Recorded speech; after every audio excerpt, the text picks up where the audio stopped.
You have 14 minutes.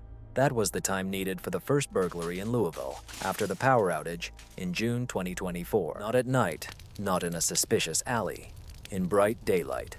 One neighborhood lost 9 houses in less than 2 hours, 7 of which belonged to people who thought they were prepared. In the year 2024, over 60,000 thefts related to power outages were reported in U.S. cities. Almost 71% of them were intentional, not random. They chose victims based on small, innocent signs: litter, noise, smell, light, movement.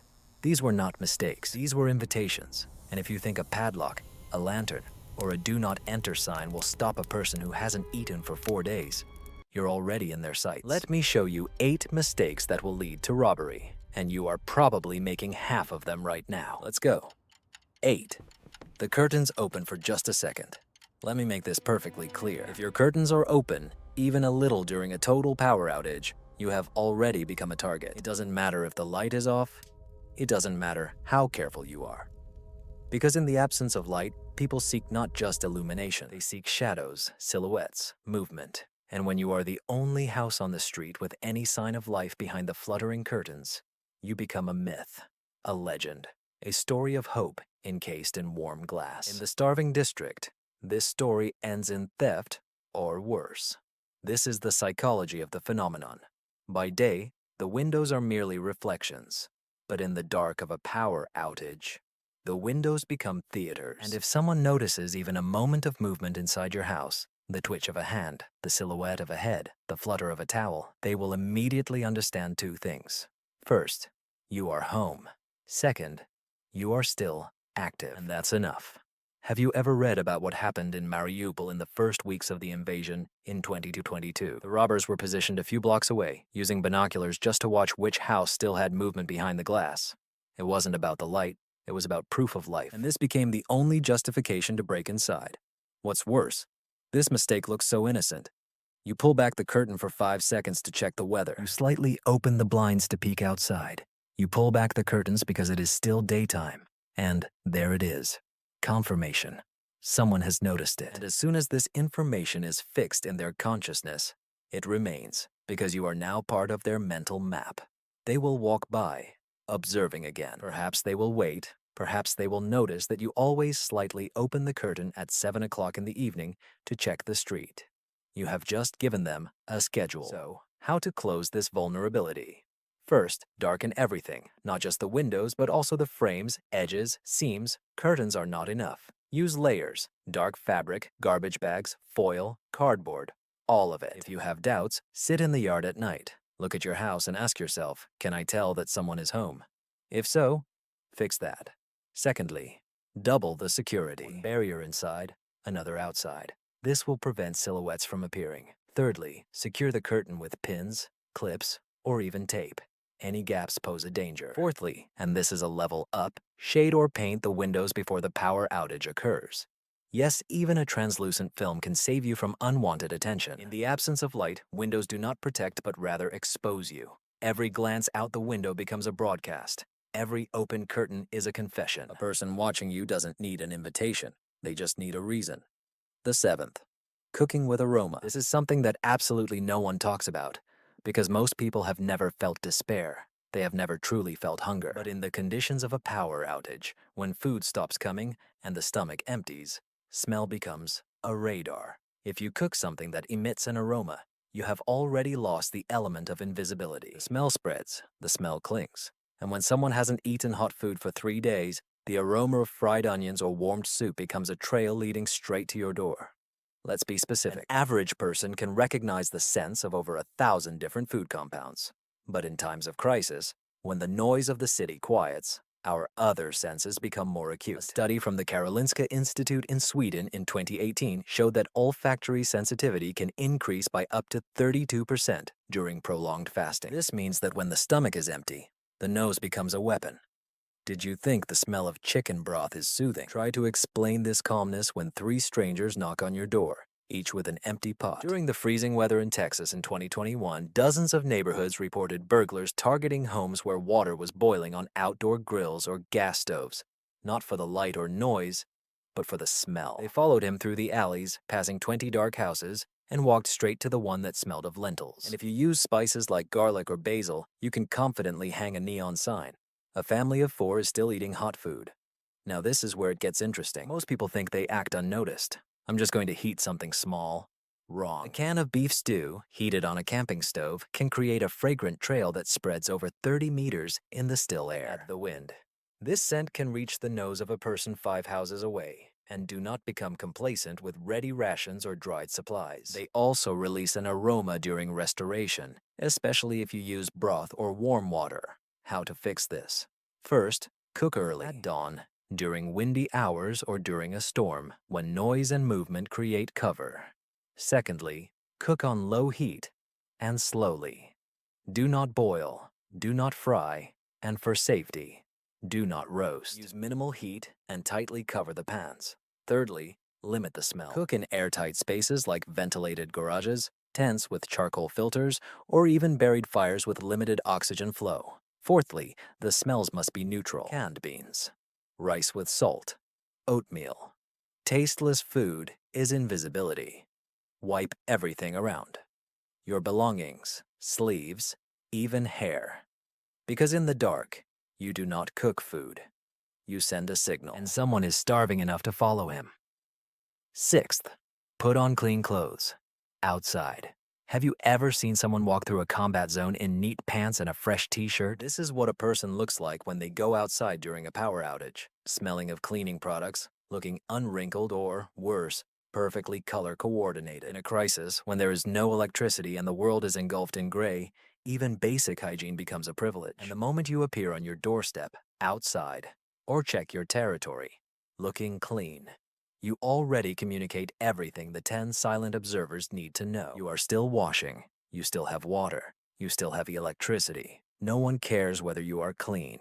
They are interested in what it means, because in the dark, survival is linked to decline. People are getting dirtier, clothes are worn repeatedly, scents change, and when you walk by in unblemished, unworn clothing that doesn't look like you've spent the night in it, it's not seen as a coincidence. This is perceived as access, and access becomes history.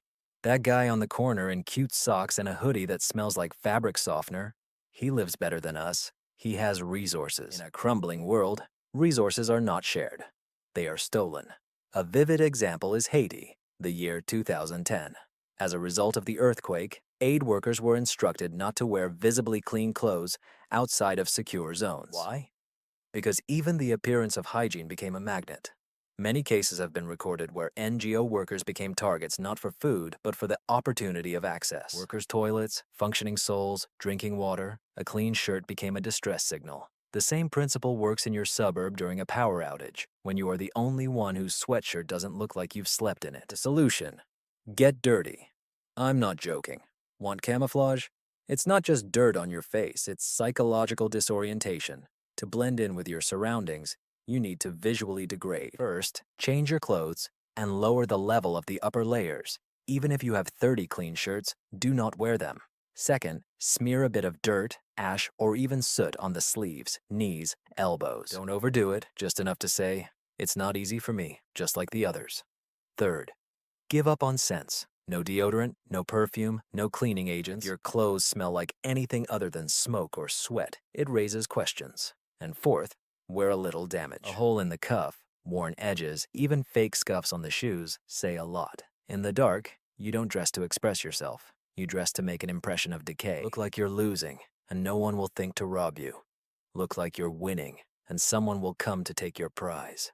Fifth, opening the door too often. You think you are safe just because the door is locked? Think again. During a power outage, the most dangerous thing you can do besides turning on the light is to open that door, even for a second. It doesn't matter. To let the cat out, grab something from the porch, or shout to the neighbor. This click, creak, flash of light or sound, smell, it's a trigger. It's confirmation. You say to the whole street, we are still here, we continue to function, and we have something to protect. Most people think danger comes with a knock at the door, but in reality, it is already watching. Thieves do not wander, breaking random doors. They mark those that are open, and as soon as you open that door, they know 3 important things. First, there is a person in the house. Second, that person still feels confident and is able to move. Thirdly, there are likely valuable things inside: gear, food, and fuel. Because no one guards an empty house. No one opens the door to shout if there is nothing worthwhile behind it. Want proof? Look at Hurricane Sandy in 2012. In the dark neighborhoods of Brooklyn and Queens, the New York police recorded over 130 thefts that followed a very specific pattern. The door opened 24 hours after the start of the robbery. This is not a coincidence. This is an observation. And what was worse, half of the cases happened when the door was opened just to peek outside. No screams, no noise, just movement. But that movement was enough. Because in a world where everything is frozen, any movement is a signal. So how to act?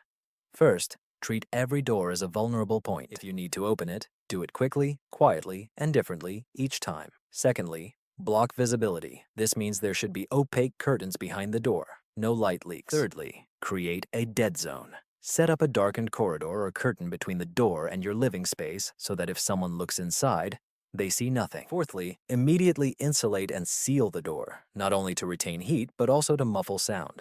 This click can resonate 30 feet in silence. Develop a code, the rhythm of tapping, a sequence of movements, something silent so your family knows what is happening without words. Because every time you open this door, someone records it, and eventually, this log turns into a plan. And this plan ends with them going through the same door when you are not ready. Fourth, use your voice as if it is still free. It's a trap. This is a mistake that no one thinks about because they believe their voice is just noise. But during a power outage, when the background hum of life disappears, no working air conditioners, no traffic on the highway, no television static, your voice becomes a signal flag with a rhythmic, structured, meaningful flag. And this is the most dangerous kind. You see, people listen not only to the volume, they listen to the structure. And a conversation, even quiet, is a structure. This is proof of coordination. This is confirmation of plans. If someone listens to you long enough, they will learn everything they need to know. This is what I mean. You step outside, feeling irritated and raising your voice. You shout at your wife, child, or neighbor. Not too loudly, just enough to be heard. But at that moment, someone on the second floor of the half-rotting duplex, 2 houses away from you, perks up and hears, "Dinner after sunset. Don't forget the fuel." That's it. This is a leak of information. And now you have a problem because someone just learned 3 things. You feed people, you have a fuel supply, and you stick to a schedule. Do you think this is rare? After Hurricane Katrina in New Orleans, FEMA volunteers and National Guard soldiers reported that looters were tracking homes by overheard conversations, targeting places where debates, dinner talks, or phone calls revealed too much. Even laughter was dangerous. In areas where tension reigned, the sound of laughter was perceived as complacency, comfort, and stability. It became a target. So how to fix the situation? First, develop the discipline of silence. Establish gestures now, not in a critical moment. Secondly, if you need to speak, whisper, using sound insulation. This means you will need layered rooms, closed doors, sound dampeners like fans or boiling water to distort the sound. Thirdly, avoid predictable phrases. If you say dinner is ready every evening at 6, you have just set behavioral clocks that others can orient themselves by. Fourthly, completely prohibit shouting, even in emergencies. Train your group to remain calm, act quickly, and signal instead of shouting. Fifthly, this is often forgotten. Mute the speakers. The phone speaker at 20% volume can still be heard through drywall in absolute silence. Shut up or turn off the device. Third, to kindle a fire that resembles home too much. You want to warm up, I understand. Maybe cook food. Maybe boil water. Maybe just don't let your hands freeze. But this is the reality that most people cannot accept. Fire is a luxury you can no longer afford. Not when the lights go out. Not when the stores are empty. Not when the only thing hungrier than you are the eyes staring from the dark windows across the street. Because fire, especially a cozy one, is not just warmth. This is a memory. And when people freeze in their homes, shivering under moldy blankets and newspapers, the sight, smell, and crackle of a good fire is like a punch in the ribs. You reminded them of what they lack. And, worse yet, you reminded them that you have it. Most people think danger comes from smoke or perhaps from light, but they forget about the psychoacoustics of fire. A study conducted in 2020 and 2022 by the University of Edinburgh showed that the human brain is neurologically wired to recognize the sound of fire faster than speech or animal movement. It is primal, deeply embedded. When it is dark and you hear the characteristic crack of wood, your brain does not ignore it. It registers, and so does everyone else. Even if they cannot see it, they will still watch. In the year 2015, during the riots in Ukraine, Urban survivors reported that people identified apartments by the heat emanating from balconies with bonfires. Yes, exactly. Only the warmth radiating through the metal railings was enough to highlight the houses. Then there was a knock at the door. Not always aggressive, sometimes just asking, but always dangerous. Because people do not rob strangers when they are cold. They rob those who still seem warm. So what to do? First, do not ignite a fire that you are not prepared to hide. This means there should be no open flame outside, even in your yard, especially in your yard. Second, keep the warmth inside and only use it in case of extreme necessity. Use candles in brick circles or small alcohol burners protected by tin cans. Third, mask the smell and sound. Burn low-quality fuel, such as hardwoods, alcohol gel, denatured alcohol. No pine, no paper, no garbage. Fourth, insulate your space so that warmth does not escape, for a warm window is a bright advertisement against the backdrop of a frozen neighborhood. Do not linger. Fire brings comfort, but it relaxes, lulls, and makes you talk. You start to relax, sing. Remember, it is then that your vigilance weakens. And when your vigilance decreases, someone waiting in the dark makes their move. The second is to offer help publicly. Let me ask you a question. Who is the first to die in every survival movie? A hero shouting, "Is everything all right?" A person trying to help, a girl saying, "We have extra." Those who still believe that society is a joint effort find that when the power is turned off for 3 days, society disappears. In its place comes hierarchy, hunger, and fear. And as soon as you start behaving like the Red Cross with a porch, you stop being a neighbor and become a resource. That's how it happens. You share a bottle of water with your neighbor because he is coughing. It seems fair. You toss a can of beans to your mother on the corner because her children look hungry. And you think, that's it, I did a good deed. But you don't see how you are being watched. Not just by those you helped, but also by those they communicate with. You gave something to one person, but it turned into a story. Proof of generosity. In times of collapse, generosity does not inspire admiration. It becomes a lever. In Venezuela in 2016, when electricity was cut off for weeks, neighborhoods began to form informal maps. What were they mapping? Neither the nearest aid stations nor the water supplies. They mapped out who has what, who distributes rice, who boils water, who still smells of shampoo. And as soon as the generous were marked, guess who suffered first? Not the stingy, not the silent ones, but the helpers. Because they had a reserve, and they had already proven they were willing to share. Now, here is the harsh truth. You cannot help everyone, neither in conditions of complete collapse nor close to it. You help one family, and the next morning, 5 more appear. You say yes again, and now you are the one who has excess. Rumors spread. People come whom you do not know. They are not evil, they are just desperate. But desperation does not knock at the door. It waits until dark. It waits for you to be alone. It waits for you to say no for the first time, and then it takes. So how do you solve this problem? First, help quietly, or don't help at all. Cruel, yes, but this is not charity. This is emergency aid. Second, never help right at home. This is the main rule. Always meet in a neutral zone and never near supplies. Thirdly, do not distribute packages. Remove the labels. Hide the brands because someone will read this label and think, it came from a full shelf. Fourthly, spread disinformation, not lies. Strategy. Say that you received this from someone else. Say it was the last thing. Say you are just passing it on. Break the chain connecting you to the source. First, act as if you are not afraid. This is the main thing. It is not a mistake related to the light switch or a garbage bag or even a sound. It is an attitude, a posture, a walk. This calm face you wear while everything around is collapsing. And let me clarify. Confidence is deadly in conditions of collapse because when you move as if you're ready, as if everything is planned, as if it's just a drill, you don't look brave. You look secure, which means you're hiding something. This means you have more than they do. You think you are just staying calm under pressure. You take pride in your preparation. But for the neighbor who is experiencing a food shortage, this tranquility does not inspire hope. It provokes anger, and worse, it threatens. You smile while their child cries. You check your territory while they set fire to scraps in a trash can. It does not inspire hope. It creates division. It makes you the one who is okay. And if you are the only one who is okay, you become the one who needs to be eliminated.